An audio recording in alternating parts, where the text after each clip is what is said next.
Good morning and welcome to the Clermont County Board of Commissioners meeting. As with all of our meetings, prior to getting the official meeting started, we always invite local clergymen to come here to our board meeting and pray for us. This morning is no exception. Father Ralston is here from the St. Bernadette Parish in Clermont County. Thank you for being here this morning, and thanks for leading us in prayer this morning.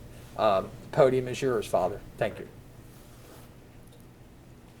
Good and gracious God, as we gather together here today, we thank you for your presence among us. We ask you to send your spirit of wisdom to lead and guide us, to guide all those who are making decisions for the welfare of others on a local level, on a state level, on the federal level, and throughout the world.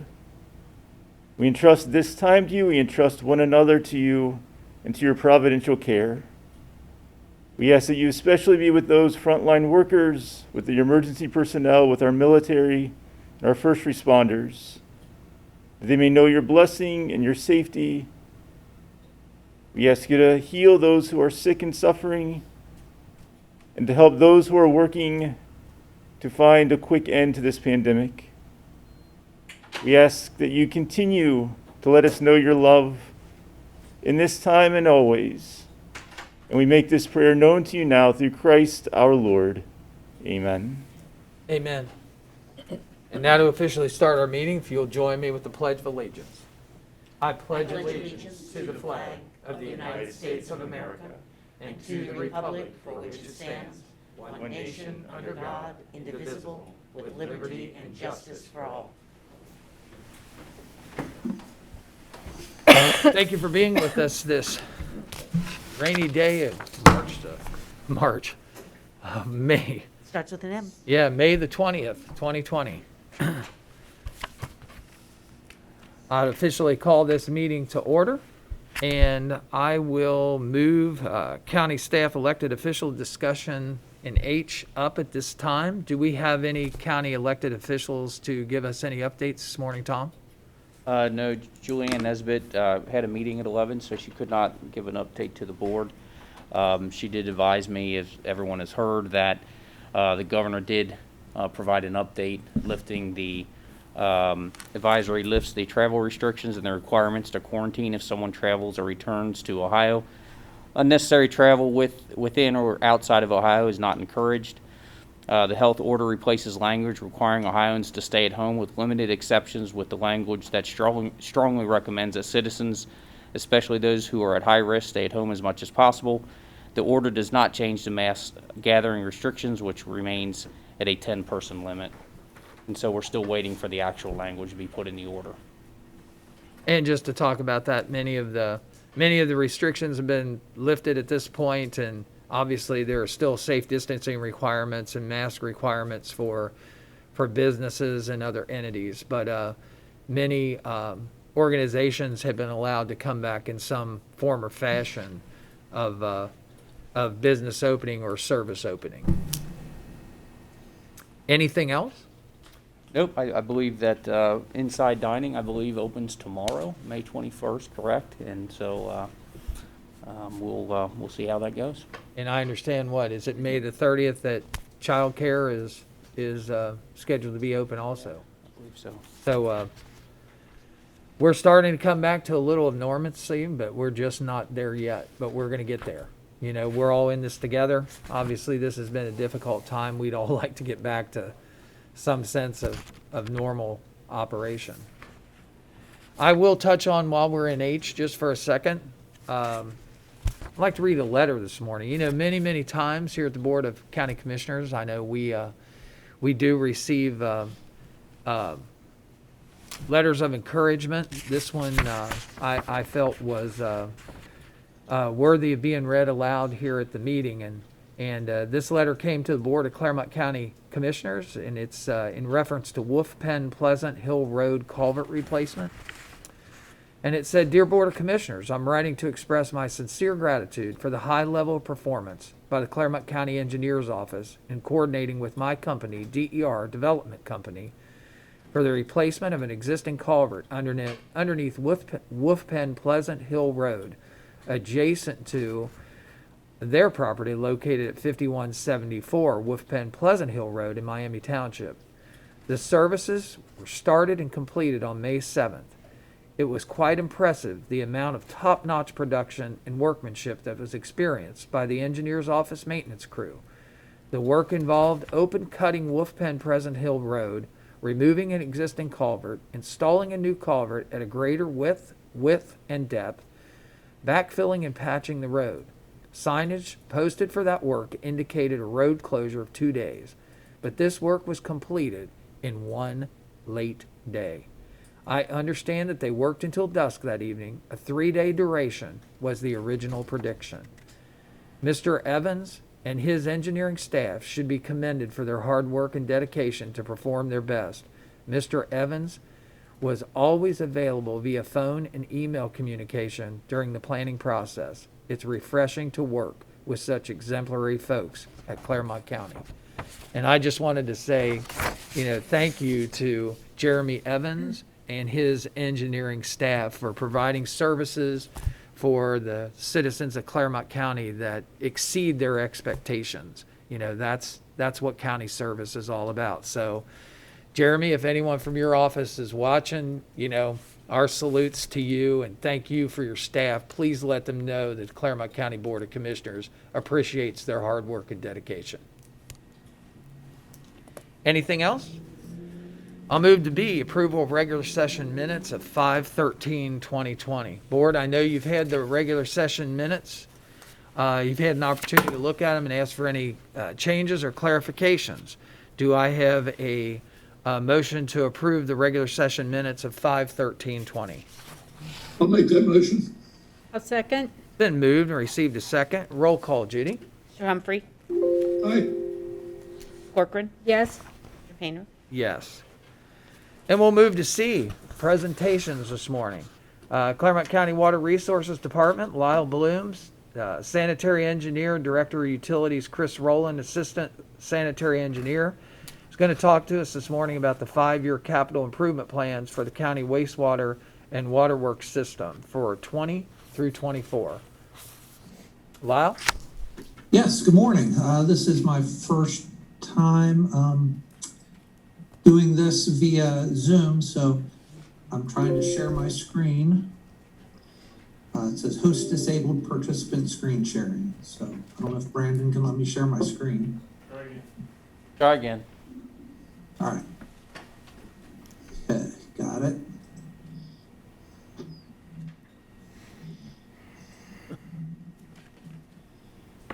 This. We got it. Is it visible? All right, It is. great. Got bubbles on it even. Yes, very appropriate, considering the weather and the topic. So Yep. here we are, the 5-year capital improvement plan for years 2020 through 2024. As you mentioned, I'm Lyle Bloom, Director with the Water Resources Department. We update our 5-year capital improvement plan every year, annually. And then we do a presentation to the board before recommending for approval. So we're going to jump right into it. We'd like to recap a little bit what was accomplished in 2019 on the wastewater side. Majority of the dollars were spent on construction. A little over 6.2 million, or 89% of the funds spent were on construction. The majority of those of the projects that was spent on, the first was the abandoned wastewater treatment plant filter and clarifier improvements, which the project is actually still under construction. And then the other project that used it quite a bit was the collection system rehabilitation project. The remainder of the funds primarily were spent on engineering design services. On the waterworks side, we spent, again, a majority on construction, a little over $4 million on construction, which was 89%. Majority of those funds were spent on the Milford Hills and Brooklyn area water main replacement project and the State Route 48 and State Route 28 water main replacement project, which that one is still under construction, but it's just wrapping up. And then the rest of the funds, majority were spent, what's left of that 10% was on engineering for other design work. So I'm going to touch first on the WATERWORKS capital improvement, the 5-year plan for that. We have 58 projects identified in our 5-year plan. That totals about 35.4 million planned for years 2020 through 2024. Of those projects, 25 are water main replacement projects, which total 22.5 million. Then the other large majority is the elevated water tank inspection, rehab, and painting projects, which total 3.1 million. We have some water treatment plant and well field improvement projects totaling 3.4 million. New infrastructure or expansion projects total 6.2 million, and then petition and assessment projects, we only have a few, and that's about $167,000. Hey, Again, a Lyle. lot of our projects are geared towards water main replacement. We have over 65,000 feet of water main that was installed in the years 1954 to 1959. Assuming a useful life of 80 years, our goal is to have all of that main replaced by the year 2039. So currently, our goal is to replace about 20,000 feet a year per year. And by 2033, we should be replacing about 40,000 feet a year. So we're slowly, as the years progress, we're going to continue to replace more and more. Hey, Lyle. Go ahead. Hey, Lyle, before you move on there, on your previous slide in there, since I'd had that inquiry about that White Oak lift station, where did that fit in there? Does that fit into infrastructure? This is all water, so I'll get into the sanitary sewer in about 10 slides. No problem. Go ahead. But yeah, that's all. This is all just water. I'm just talking strictly our water, drinking water distribution. Okay. So the water main replacement, we prioritize those based on the main break frequency, and then the impacts of the main break. So if it's under pavement, if it impacts a lot of homes, or if it impacts critical users like hospitals, schools, things like that, we try to prioritize those projects. And then when possible, we coordinate with the Transportation Improvement District and the Ohio Department of Transportation. When they're doing their projects, road widening, curb and gutter, we'll replace our water mains alongside those.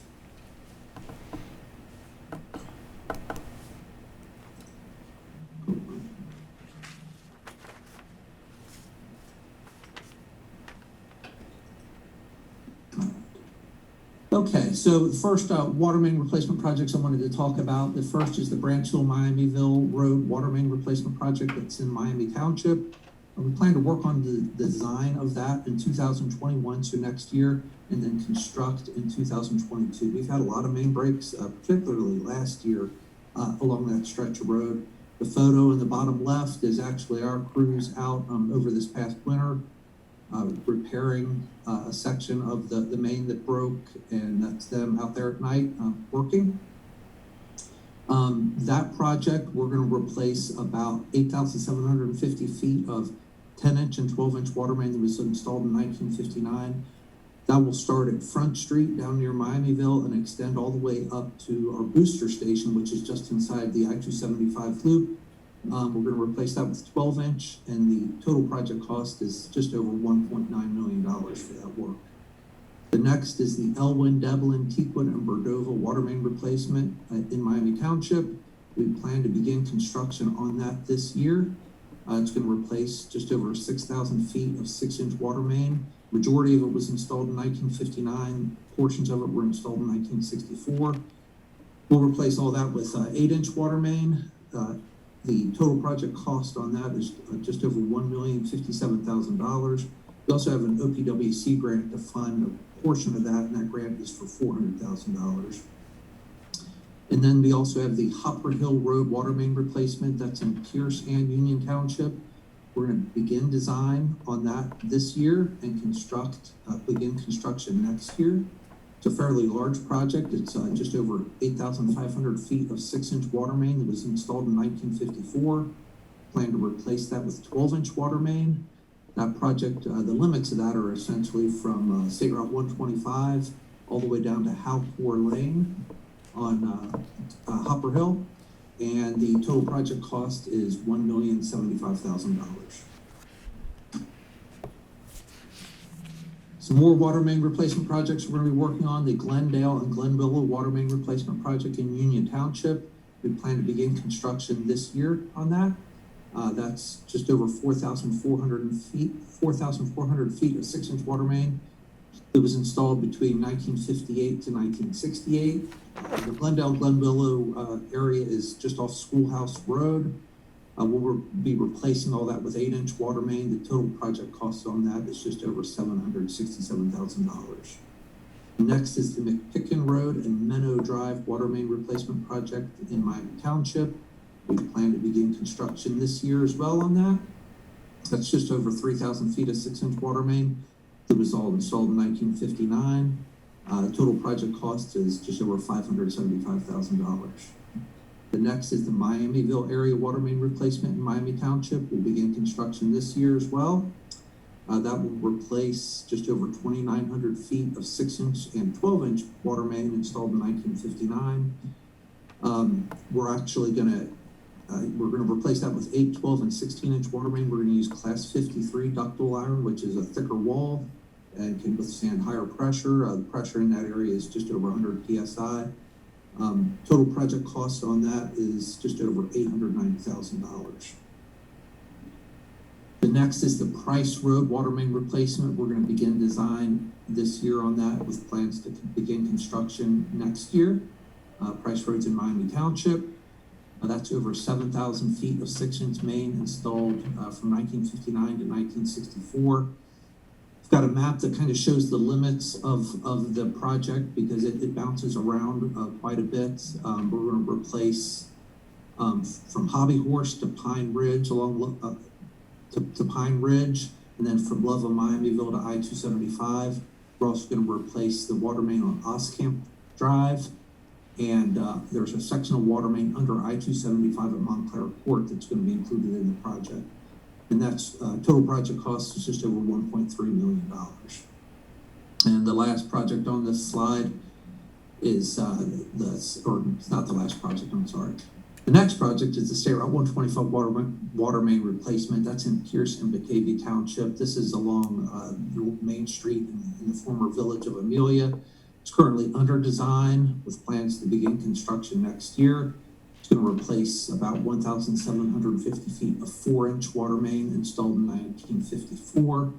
We're going to replace that with 12-inch, and it'll also allow us to abandon an 8-inch water main that was installed on the opposite side of the road that was installed in 1954. Total project cost on that's just over $465,000. And the last project on this slide is the 132 water main replacement in Goshen Township. That will replace from Short 48 to State Route 28. It's just over 6,800 feet of 6-inch main installed in 1959. We'll be replacing that with 12-inch water main. Total project cost is just over $1.3 million, and we do have a $400,000 grant through OPWC to help fund that project. So we're coming up, we try to rehabilitate and paint our tanks on a 20-year cycle. So we're starting to come up on that with quite a few of our tanks, but we'll be repainting those. The first two, the Goshen tank and the Afton tank, they're both scheduled to be repainted in 2021. The Goshen tank is on Goshen Road right next to the Goshen schools, and the Afton tank is on Half Acre Road just north of the railroad tracks. The next tank is the Summit tank in Batavia Township. That's going to be painted in 2022. The next is the Buckwheat tank in Miami Township. That's on 131, directly across from Buckwheat Road. We plan to paint that in 2023. We also have the Day Heights tank in Miami Township. That's near the intersection of 131 and Wolf Pen Pleasant Hill. Again, we'll paint that and plan to paint that in 2023.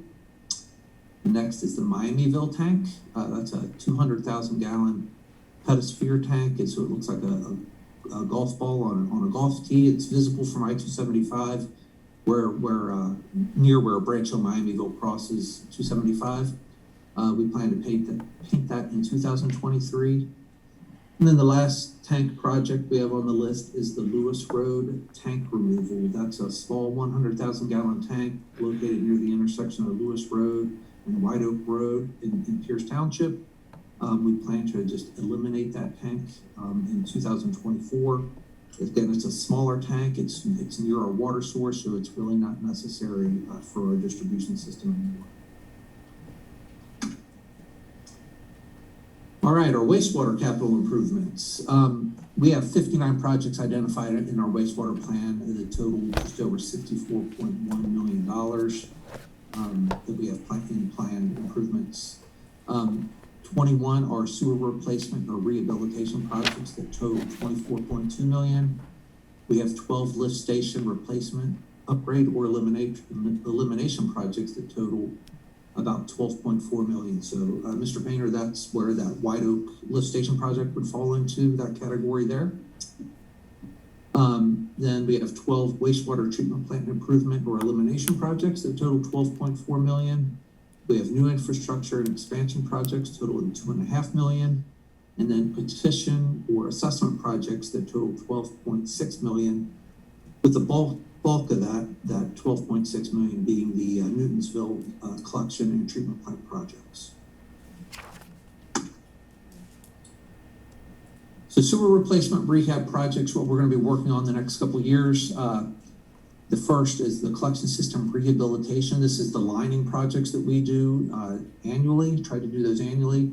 The first is the Anthony Lane and Cook Road area. We have actually bid that out. Did not get any good bids on that. So we'll be rebidding it this year for construction. We're going to line about just over 2,600 feet of 8-inch and 12-inch asbestos cement pipe. Total project cost is about $549,000. We also have the Locust Lake area and the Village of Bethel area. Construction for that is in 2021. That's a much larger project. We plan to line just over 19,300 feet of 8-inch sewer with a total project cost of about $4.4 million. And then the map we're showing here is for the Backbone Creek sewer replacement project. That's in Batavia Township. That's just off 132, and we've got the existing sewer runs behind Norland Manor, if you're familiar with that reception hall. It's an exposed sanitary sewer. It's a trunk sewer. It's an 18-inch trunk sewer. We need to relocate. We're actually going to increase the pipe diameter on it. So we're replacing about 2,000 feet of 18-inch concrete that was installed in 1972. We'll replace that with 24-inch sewer. Total project cost is just over $580,000.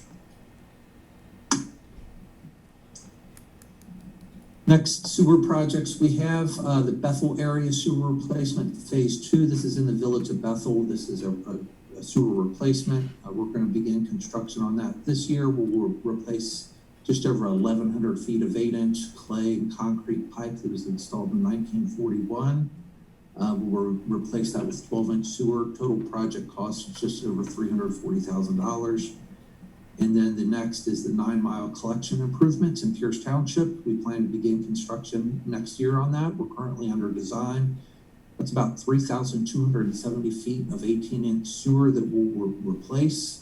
That was installed in 1981. We're going to replace that with 21-inch sewer. It's going to help increase capacity as well as move some of the existing sewer that's located in close proximity to the stream to get that out of the stream.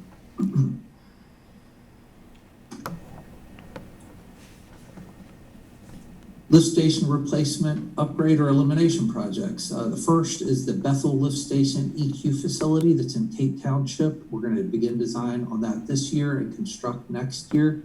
That will consist of construction of about a 1 million gallon storage facility at the lift station to help us store wet weather flows during heavy rain events. Sometimes the lift station can't keep up with those flows, so we'll have occasional bypasses, and this will help eliminate those bypasses. Total project costs on that are just over $3.36 million. Next is the Greenbrier Lift Station Improvement Project in Batavia Township. plan to begin construction on that this year. We're wrapping up design. The lift station was constructed in 1972. We show the location of the existing lift station there. It does not currently have an emergency generator, and so this project will include that, as well as we're going to replace the force main. Total project cost on that is $1.18 million. The next project we have is the Lewis Road Trunk Sewer. It's in Miami Township. We plan to begin construction next year on that. We are under design. This is a sewer that will extend from an existing lift station, the Lewis Road lift station. It's going to extend up Lewis Road about 5,500 feet to eliminate the Belle Meade lift station. That lift station currently pumps to the Miami Trails treatment plant. This will be a 12-inch sewer and will allow for future elimination of the Miami Trails treatment plant that will all flow. It will eventually convey to the Wards Corner Regional Treatment Plant. And the total project cost on that is $1.5 million. And then the last project on this slide is the Locust Lake Lift Station and Conveyance Improvements Project. That's in Pearson, Batavia Township. We plan to begin construction on that this year. We recently opened bids and we're preparing the recommendation to award the contract. We've bid this project out, I believe 4 times now, and we've finally got some good bids on it. It's going to allow increased pumping capacity at the lift station. Again, at this lift station during heavy rain events, the amount of rainwater that gets into the system, the pumps can't keep up with it. So by increasing the force main size and discharging it further downstream will allow us to increase the pumping capacity. Total project cost on this is about $1.9 million. Some more lift station projects that we have. The first is the State Route 132 Lift Station Improvements Project in Stone Lake Township. This is on 132 just north of Owensville. If you go past the fairgrounds, down at the bottom of the hill, we've got a photo from outside the gate there. We plan to begin construction on this next year. It's currently under design. That lift station, again, during heavy rain events, it can't keep up with the flow, so we do have occasional bypasses there. This project will help correct that. Total project cost is $267,000. And then we have the White Oak Lift Station, relocation and upgrade project. The lift station was built originally in 1973. It serves about 121 homes. You can see it there in the photo. It's a very small lift station. There's no emergency generator. Sits right in a property owner's front yard. It was built by the developer back in 1973. Total project cost on that is $287,000.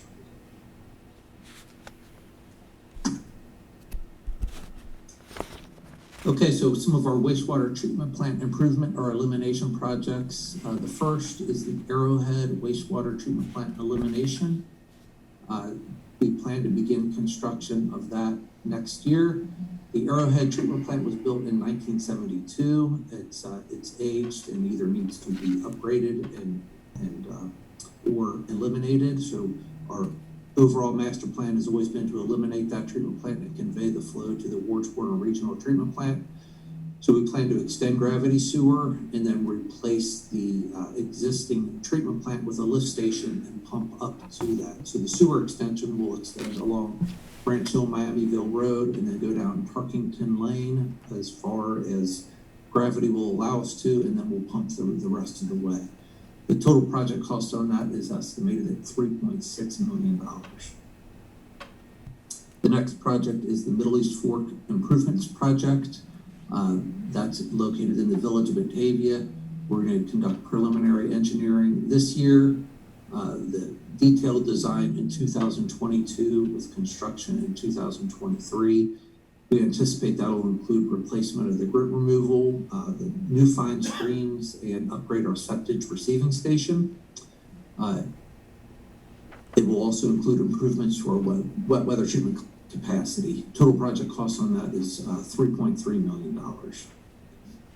The other project we have is the 9 Mile wastewater treatment plant improvements in Pierce Township. We're currently under design on that. We plan to begin construction next year.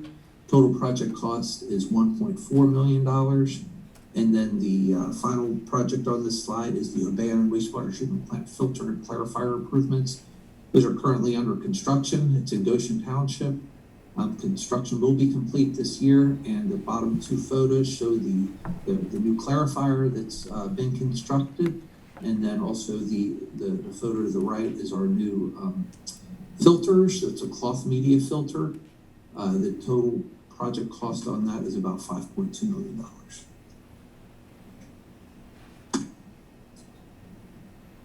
So funding for all these projects. On the WATERWORKS side, we have available funding of just over $39.5 million. That includes $1.6 million in grants, a small contribution from the wastewater funds for the water meter replacements.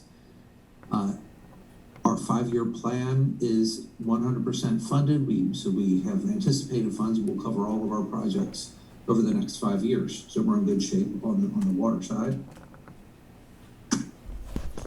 On the wastewater side, we have available funding of just over $59.4 million. That includes $3.9 million in grants. That's all primarily for the Newtonsville project.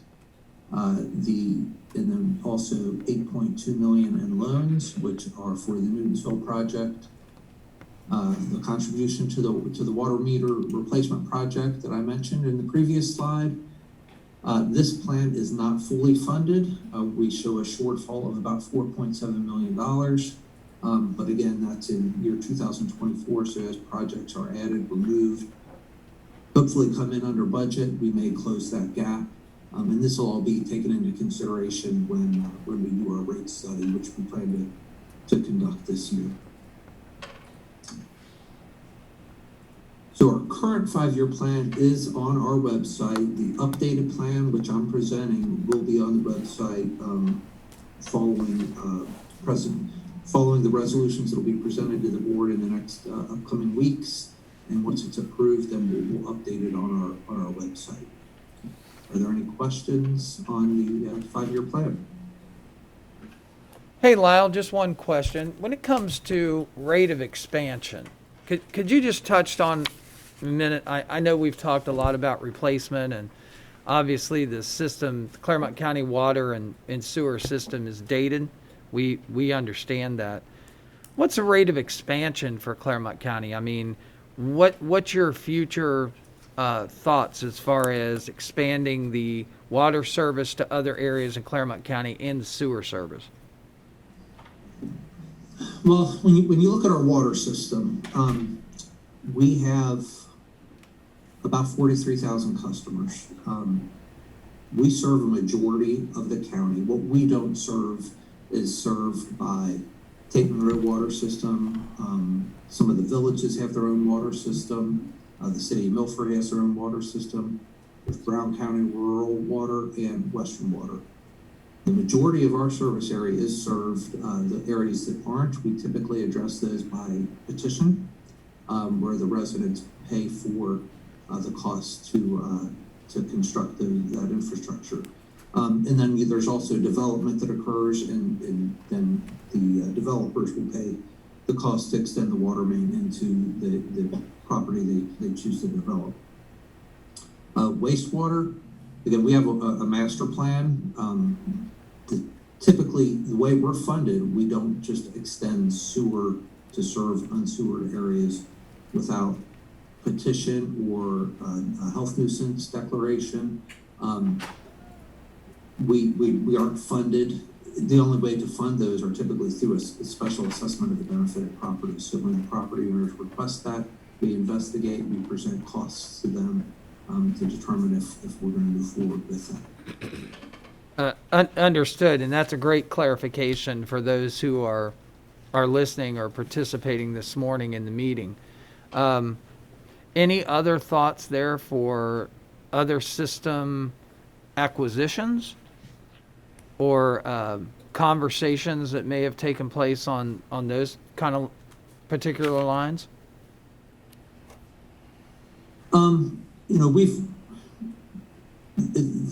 Many years ago, we did take over a portion of Tateman Road's distribution system.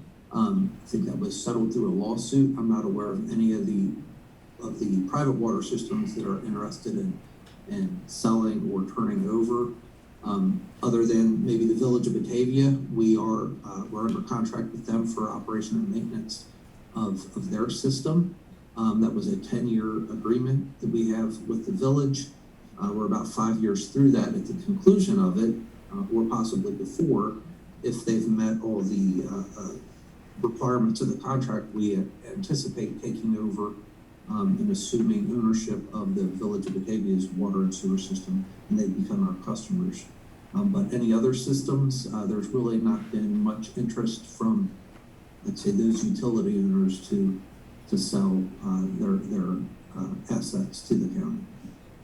Would it be proper for me to describe that the mode of operation, and that is that we're reactive to the needs of residents that want service, but we don't have a proactive program to actually go out and solicit those areas that currently do not have service. Is that correct? Correct. That is correct, yes. Okay. Thanks, Lyle. No problem. Board, any other questions for the presentation? Ed, anything? Nope. Thank you. All right, thanks, Lyle. We Thank you. appreciate you taking the time out to explain the 5-year plan. Tom, any other presentations? No, sir. Okay. I'll move to D, the consent agenda. Board, a consent agenda has been prepared for your consideration. You've had it in advance and had an opportunity to take a look at it. Are there any items that we need to remove from the consent agenda for further conversation or discussion? None. None. Hearing none, I'll ask for a motion to approve the consent agenda as presented. Make the motion. Second. Been moved and received a second. Roll call, Judy. Corcoran. Yes. Mr. Humphrey. Aye. Mr. Painter. Yes, we'll move to E, the non-consent agenda. I believe it starts on the top of page 4. Starts with item number 8, recommendation that the Board of County Commissioners adopt resolution number 064-20, resolving to approve payment to vendors in the amount of $1,236,146.13, as set forth in the BCC approval invoice reports for checks dated May 20th, 2020, BCC directed prepaid invoice report and/or procurement card transaction report as presented by the county auditor on 5/18/2020, and further authorizing the county auditor to issue warrants for the same pursuant to 319.16 of the Ohio Revised Code. Do I have a motion to pay the bills? So moved. Second. Been moved and received a second. Roll call, Judy. Mr. Humphrey. Aye. Corcoran. Yes. Mr. Painter. Yes. Item 9. I'm back. Lyle, here you get an opportunity to go again. I got a drink of water in between, so I'm good to go. Item number 9 is recommendation to adopt resolution number 065-20, resolving to determine to make improvements relative to the construction, operation, and maintenance of the Devlin Drive sewer replacement project located in Miami Township, and in conformance with the detailed plans, specifications, and estimates of costs and financing is herein ratified and confirmed, all of which shall be paid from one or more of any combination of the wastewater replacement and improvement fund, wastewater capital improvement fund, any portion of any federal or state grant loan should such become available, and or by the issuance of notes or bonds pursuant to section 133.08 of the Ohio Revised Code, and payable from revenues derived from sewer rates and or charges levied for the operation of the Clermont County wastewater system, and subsequent thereto to approve the request to advertise for bids pursuant to the plans and specifications, and to authorize the clerk of the board to place a legal notice in a newspaper of general circulation on May 28th, 2020, schedule a non-mandatory pre-bid meeting on June 11th, 2020 at 2:00 p.m. with bids to be received until 2:00 p.m. local time on Thursday, June 18th, 2020 in the Office of Board of County Commissioners, 101 East Main Street, where they will be publicly open and read aloud shortly thereafter, and the legal notice will also be posted on the county's website. I didn't mention this. This is in our 5-year capital improvement plan. I didn't mention this project specifically because it's a very small project. We plan to replace about 50 feet of existing 8-inch sanitary sewer that we discovered was in severely damaged and in bad condition during our televising program. We're also going to do 3-point repairs to sewer laterals as part of this project. The engineer's estimate on this project is $96,500. Board, you've heard the description and the reading of item number 9. Do I have a motion for approval? Make the motion. Second. Been moved and received a second. Any further conversation or discussion? Roll call, Judy. Mrs. Corcoran. Yes. Mr. Humphrey. Aye. Mr. Painter. Yes. Item number 10. Item number 10 is a recommendation to approve the request to advertise for bids for the maintenance and repair of the water and/or wastewater systems and appurtenances for the Clermont County Water Resource Department pursuant to the specifications, and to authorize the clerk of the board to place a legal notice in a newspaper of general circulation on Thursday, May 28, 2020, schedule a non-mandatory pre-bid meeting on Thursday, June 11, 2020 at 10 a.m. This bids were received until 2:00 p.m. local time on Thursday, June 25th, 2020 in the Office of Board County Commissioners, 101 East Main Street, Batavia, where they will be publicly opened and read aloud shortly thereafter. And this legal notice will also be posted on the county's website. So this is our emergency maintenance and repair contract. Currently, we're under contract with Utter Construction. We use this contract quite a bit. It allows for labor and material, equipment and material rates. It includes 3- and 4-man crews. This is all the asphalt and concrete repair that's done after sewer repairs or water main breaks. Yard restoration is covered under this contract as well. The estimate for this is, for an annual estimated, is $1,180,000. Board, you've heard the reading of item number 10. Do I have a motion for approval? So moved. I'll second. Been moved and received a second. Any further conversation? Roll call, Judy. Mr. Humphrey. Aye. Mrs. Corcoran. Yes. Mr. Painter. Yes. Item 11. Item 11 is a recommendation to authorize David L. Painter, President of the Board of County Commissioners, to execute change order number 1 to the contract for biosolids and alum residuals disposal services with Rumpke of Ohio Incorporated out of Cincinnati. This is previously ratified by the board on March 8th, 2017, and represents an increase in the amount of $9,375 for a revised annual estimated total contract amount of $568,125 for additions, deletions, and/or modifications thereto as defined therein and contingent upon the release of the required purchase order. This is for Rumpke adjusted their tipping fees, their generation fees. They went up 50 cents, and that was the result of the revised solid waste plan. So they kind of pass through that additional per ton cost onto us as a customer. And so this is for all the biosolids. Primarily, they're generated at our wastewater treatment plant.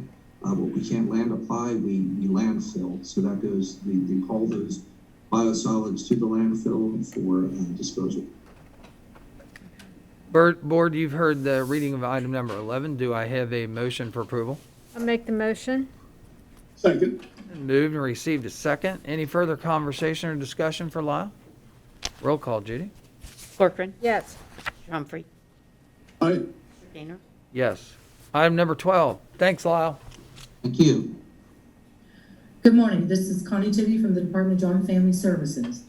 Item number 12 is the recommendation of Timothy Dick, Director, Department of Job and Family Services, with the concurrence of Thomas J. Ivel, County Administrator, to execute a 4D contract by and between the Department of Job and Family Services, Child Support Enforcement Division, and the Clermont County Clerk of Common Pleas Court, located in Batavia, Ohio, for the provision of services on behalf of the Department of Job and Family Services, Child Support Enforcement Division, including filing, docketing, recording, issuing service, and issuing notice of service at the rate of $46.43 per unit for a total of 2,500 units, for a total amount not to exceed $116,073.47. It's effective April the 1st, 2020 through March 31st, 2021. pursuant to and in compliance with the terms and conditions specified therein, and contingent upon the release of the required purchase order in concert with requisition number 3088-00 dated May 6, 2020, relative thereto. Board, you've heard the reading of item number 12. Do I have a motion for approval? So moved. Second. Been moved and received a second. Any further conversation or discussion? Roll call, Judy. Mr. Humphrey. Aye. Mrs. Corcoran. Yes. Mr. Gaynor. Yes. Item 13.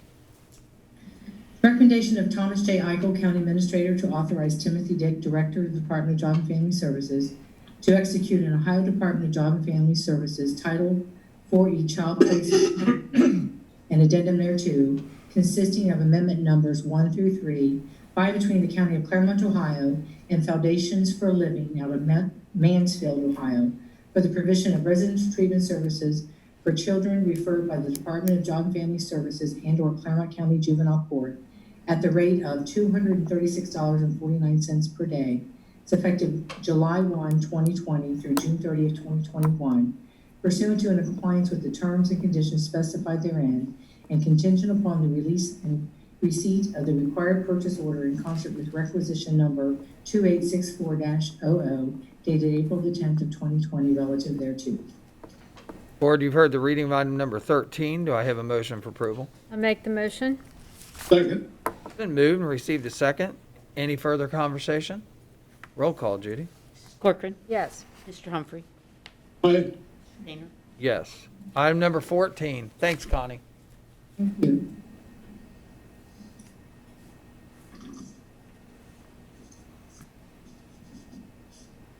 Item 14, this is Jeremy Evans, Clermont County Engineer. First, want to say thanks for the kind words at the beginning of the meeting regarding that Wolf Bend culvert replacement. I've got a great group of hard workers who deserve all the credit for that, so I'll make sure to pass that along to them. Thank you. 14 is a recommendation to reduce the weight limitation on County Bridge number C767-2.86 located on Pond Run Road in Pierce Township from 25 tons to 15 tons subsequent to the annual inspection therefore and due to the noted deterioration thereof. You might remember this bridge last fall. We had an emergency closure. We made some temporary repairs and got that bridge reopened. We have funding in place to replace this bridge in the form of a grant that we will receive in 2024. So this reduction based partly on our annual inspection this year, but also in hopes of extending the life of this bridge until it can be replaced in 2024. Board, you've heard the reading of item number 14 for the D-rating of the bridge at Pierce Township. Do I have a motion for approval? So moved. A second. Been moved and received a second. Any further conversation? Roll call, Judy. Mr. Humphrey. Aye. Corcoran. Yes. Gaynor. Yes. Item number 15. Thanks, Jeremy. Thank you. This is Gary Bryant, Director of Court Services for Clermont County Juvenile Court.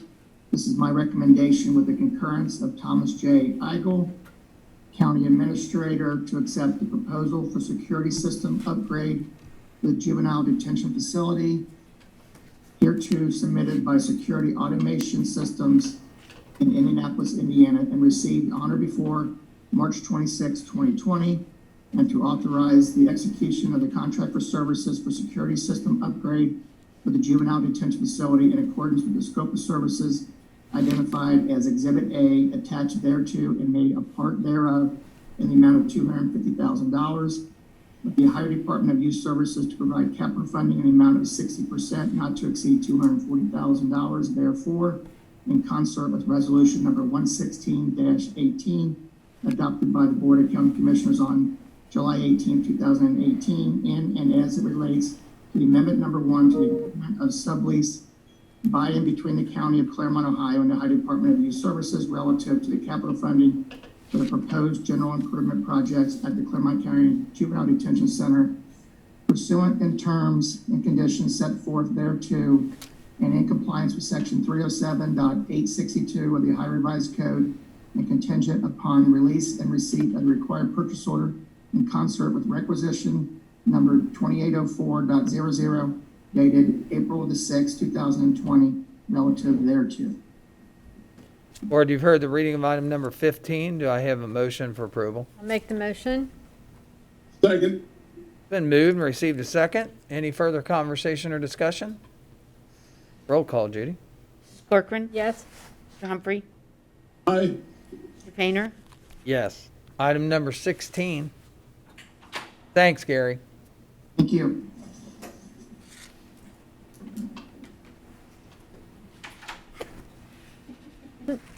Get going. Terry, good to see you. It's good to see you guys too. I have before me today item number 16. I have Bruce Preston with us via Zoom. He's going to talk briefly just about the group retro program that we'll be bringing before you and just how we've done in that in the past years.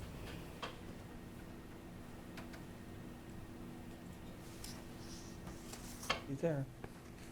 Bruce, are you there? Hi, good morning. I am here. Good to see everyone remotely. Good to see you. As Terry said, I just want to give you a quick update on the program. You've been enrolled in the CCAO Group Retrospective Rating Program for Workers' Compensation from 2015 through the present year. The program has 3 lookbacks on claims costs, where they compare aggregate claims costs to premium paid, and the lower the claims cost, the greater the rebate the county gets. This is separate and apart from any other rebate program or dividend that the state is issuing. The 2015 program completed, and it was a rebate of just about 25% of premium. The 2016 program completed with just under 22%, and the 2017 program has so far paid out 29%. We'll have one more look back, and they're projected to end at just about 36%. So, and 2018 has not had any refunds yet, but it's on track for about 38% total. So far this program has worked out really well for Clermont County. Also, I wanted to point out that your employer modification rate, or the percentage of the base rate you pay because of your individual rating, has been in a downward trend, which is very good. 2018, it was at 1.24, which meant you were paying 124% of the base rate. For the current year, that's down 17% to 1.07, which is where we're projecting it to be for next year as well. Also, claims have been going down. 2018 had a little bit of a jump up in medical-only claims, but since then, there's been a downward trend every year. And I know that we're early into this year, but so far we're on track to maintain that lower trend as well. Bruce, just a question. When you talked about that EMR rating, is that base rate modification, is that still based on 200,000 man hours? Is that still how the calculation is done, or have they changed that number? No, what they do is they take 4 years of claim data, valued on March 31st. They compare that, and they also use the same 4 years of payroll. And the actual losses are compared to what the state would expect to see you have in losses. So, for example, in 2018, when it was 124, you were 24% higher than the state expected you to be, but that's come down, and now it's just at a 7%. Okay, thank you. Okay. All right, I'll go ahead and read. So this is my recommendation, Terry Brandenburg, the HR coordinator, with the concurrence of Thomas J. Eigel, County Administrator, to authorize Clermont County's participation in the County Commissioners Association of Ohio, also known as CCAO, Workers' Compensation Group Retrospective Rating Program for policy number 313-00001 for the period January 1st, 2021 through December 31st, 2021, and further to authorize David L. Painter, President of the Board of County Commissioners, to execute the Ohio Bureau of Workers' Compensation Employer Statement for Group Retrospective Rating Program, as well as the County Commissioners Association of Ohio Workers' Compensation Group Retrospective Rating Plan Agreement relative thereto, pursuant to and in compliance with the terms and conditions set forth therein. Board, you've heard the reading of item number 16. Do I have a motion for approval? So moved. Second. Been moved and received a second. Anything further conversation or discussion? Roll call, Judy. Mr. Humphrey.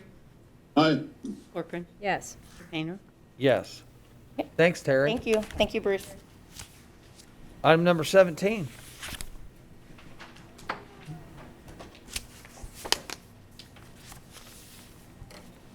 I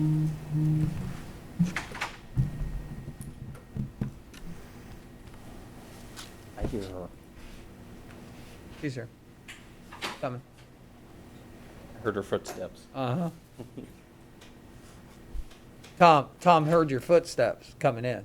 You're up. Was I loud? Yeah, you're ready. I'm used to those first footsteps coming to my office. Uh-oh. All right. Number 17 is a recommendation to increase the 2020 annual appropriations for the Narcotics Unit Asset Forfeiture Fund for $6,914.81.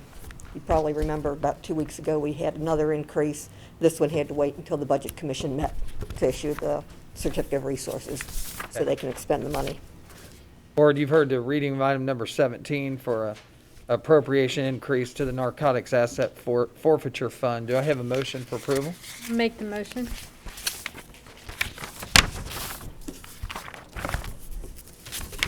Second, I was muted, sorry. Oh, that's okay, Ed. It's been moved and received a second. Any further conversation or discussion?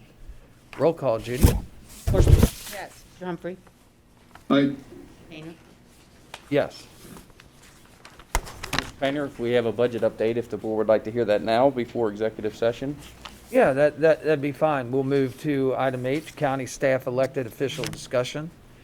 Back to there again, and Mary, the podium's yours. I don't really have a lot of update, however, the Common Pleas clerk has submitted their budget estimate for next year, which includes this year, a snapshot. And like what municipal court clerk had said last week, it looks like they're looking at about a 31% overall reduction to the court costs and fees, and it's again because of the reduction in case filings and the way the court has had to back down during the shutdown. So that's about a $300,000 a year reduction in revenues there. And then another, that's to the general fund. Then there's also a $100,000 loss, about $100,000 in lost revenues to the court and clerks computerization funds. And then one other, and it was another one we really didn't think a whole lot about, was the title fund, because they were only doing dealer work for the period from March 19th through May. They're looking at about a 15% reduction, which is a $340,000 reduction in title. Now that fund had a sufficient carryover reserve balance, so it should be able to rebound without any problems. And they are still planning to give us a surplus in the general fund, which is a good thing. And would it be correct in saying that those titles that were pushed off at that time that couldn't be issued, as soon as that comes off, then those will be issued? and Right. Those revenues will be gained? Right. Okay. So that should be another one that's a delay, sort of like local government funds. Mm-hmm. So, and the local government funds, I took a look at that right before I came over, and it looks like we're going to have April's coming in here any day now, and it's about an 8% reduction over last year, or from where we think we were going to be, which is in line with the 9 to 10% that I had told you guys earlier. That was predicted. Yep. So that's all I have right now. Okay. Mary, also on the common pleas, though, won't they expect to have that increased because of all the child support and all those filings have been, all your administrative hearings and all that have been sitting in all those filing fees? Right. But they expect an increase to come in on those. That's in their reduction projection. I guess it's going to Okay. take them a while to catch back up once they do get started again. All right. They have projected that next year will be back to a normal level Good. at this point. Okay. Thank you very much. And then, Tom, before we leave off that, wasn't there, due to the stimulus, weren't we able to recap Oh, yeah. child support? Not, Yeah, so that money that came in from the stimulus to the individuals, they were able to capture about a little over $1 million from that as well, so. and Yeah, so that that was basically $1 million in child support that they would not otherwise have captured like that. Correct. Okay. And normally how those funds then goes to the, whoever the custodial parent is, would receive that funding first before anything paid off for any assistance, et cetera, that's provided. But It was just like tax offset. It's wonderful. Right. And you know, as we're talking about, revenue reductions, obviously it's good to bring up some areas like that, Tom, where, there is revenue that's been gained that obviously wasn't planned. Right. One of the other things, just Mary, while we're talking about that, just to tip my hat at the treasurer downstairs and the investment advisory board, they were very proactive in the fact that they saw this coming, and so they moved that maturity level, out into the 2.5 to 2.8 years of the county investments. And in doing that, it's up the market value of that investment about $1 million each month that the COVID-19 went on. So even though we were in a downward market, the fact that we had moved off a short paper and put it into a longer term maturity level, which Jeannie was instrumental in taking a look at that with obviously her investment company for that, has resulted in, upping the market value of those investments that Clermont County holds, even though we were in a downward market. So, just like to say thanks to her for, keeping her finger on the pulse and looking at that very closely, and to listening to good investment advice when it comes to that. So, there are also good stories, in this crisis. So that's a good thing. Mary, thanks as always for coming over and sharing with us what you know about the budget and, trying to foresee what's coming. We understand that, there's no crystal ball here. So, information is good information. So thanks. Well, Tom, with that, I'll go to F, additions to the agenda. Any additions? No, sir. Okay. Then I'll move to G. I'm requesting an executive session pursuant to section 121.22 G1, G2, and G3 of the Ohio Revised Code to first consider the employment or compensation of one or more public employees. Second, to consider the purchase of property for public purposes, the sale of property at competitive bidding, or the sale or other disposition of unneeded, obsolete, or unfit for use property in accordance with section 505.10 of the Ohio Revised Code. And third, to confer with the prosecuting attorney regarding pending and imminent litigation respectively. Do I have a motion to move into executive session? So moved. A second? Been moved and received a second. Roll call, Judy. Humphrey. Aye. Corcoran. Yes. Mr. Painter. Yes, we will move into executive session and we will return and conduct further business. Thank you. We are back from executive session. No actions were taken and no decisions were made, and we'll move on with our regular agenda. We'll go to H for one last time for county staff and elected official discussions. Any county staff or elected officials that are here to speak to the board? With that, I'll move to I, member comments. Board members, Ed, if you're there, any comments about today's meeting on anything? I am here and I'd have no comments except we need to all wear our masks and social distance and look for the order and read it.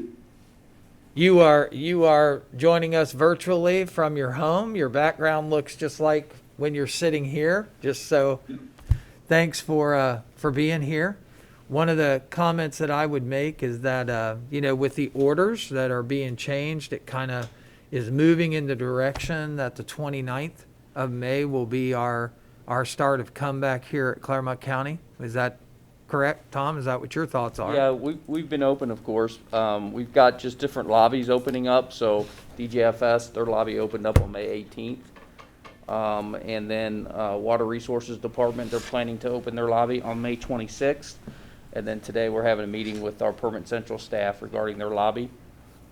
So, yeah, but we've always been open for business. Yep. Just we've had a few of our lobbies closed down and by appointment only, so. For those who are watching, we have teleworked from home. We have traded places with like employees. One employee works one week, one employee works another. And then for those folks that obviously were essential in business, they've been here the whole time. Clermont County Services have been open to help the residents through this COVID-19. as we see that we're starting to come down that hill some and things are opening back up and employees will be coming back here to work at Clermont County. You know, we just ask that no one's overzealous. Everybody be comfortable with your safety and obviously your family's safety. Take those precautions. I read over this morning what the requirements are for like daycare centers. We should follow some of those same requirements. Obviously, hand washing and sanitizing are, you know, very important issues as we continue. Anything else, board? I'd like to just put in a request to the board, as I'm asking for Tom to look into it with Mike Bamer. An issue came up, not an issue, an idea came up in our Coalition Against Drugs meeting that we do a time capsule, create some time capsules for the entire county. And based on this lovely virus that we've all been going through, which would include information from the schools, from all the townships, the cities, villages, their fire and police department, and all of the county officials here, all the departments and staff, and that we would do a placement of time capsules so that some date in the future we could go back and look what everyone was going through and provide a history for our children. And I'd like, with permission of the board, to seek further information on that and see if we can't get the information together. Ed, you're fine? Yep, sounds good. Okay. Anything else? Then I'd ask for a motion to adjourn. I make the motion. Second? Been moved and received a second. Roll call, Judy. Corcoran, Yes. Humphrey, Aye. Painter. Yes.